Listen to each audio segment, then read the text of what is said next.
Laki ng puno.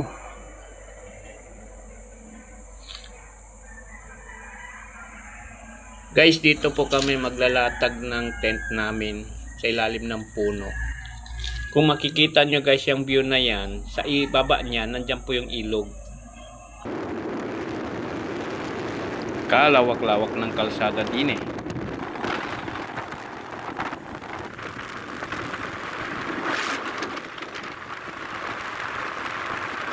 Tignan nyo naman. Isang oras na yung tinatakbo namin, dire-diretso lang yung kalsada. Tsaka maganda siya kasi asfalto.